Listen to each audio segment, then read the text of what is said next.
चला नमस्कार मित्रांनो, बघा जी काही ठाणे महानगरपालिके भरतीची जाहिरात आलेली आहे तर यामध्ये बऱ्याचशा पदांसाठी इथं तुम्हाला अनुभवाची अट आहे. नेमकी अनुभवाची अट गरजेची का आणि अनुभवाची अट रद्द होणार का आणि रद्द करण्यासाठी आपण काय प्रयत्न केले पाहिजे हे संपूर्ण माहिती या व्हिडिओमध्ये बघणार आहे आणि प्रत्येक विद्यार्थ्यांपर्यंत या व्हिडिओची लिंक पोहोचवा. बघा की अनुभव अनुभव या ठिकाणी त्यांचं मत काय असू शकतं एकरीत्या की या ठिकाणी प्रत्येक जे पद येतं तर या नवीन लोकांना प्रशिक्षित लोकांना इथं शिकवण्यापेक्षा ज्यांना पूर्वीचा अनुभव आहे त्या लोकांना इथं प्राधान्य देण्यात येत आहे. एका बाजूने काय त्यांच्या दृष्टिकोनातून फायद्याची बाब आहे. दुसरी बाब म्हणजे काय एका ठिकाणी अनुभव जो आहे तर जे नवीन फ्रेशर विद्यार्थी आहेत त्या फ्रेशर विद्यार्थ्यांना या ठिकाणी या संधीपासून काय या ठिकाणी डावललं जात आहे. हा झाला दुसरा मुद्दा.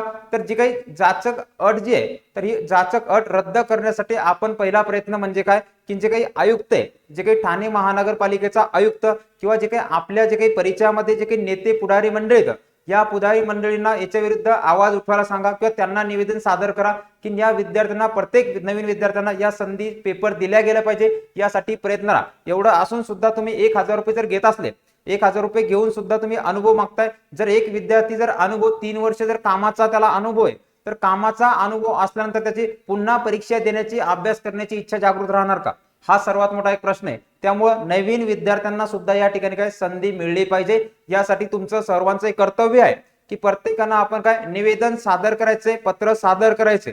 त्यामुळे जास्तीत जास्त एकजुटीने याच्या विरुद्ध काय निवेदन तुम्ही महानगरपालिकेच्या आयुक्ताकडे सादर करा.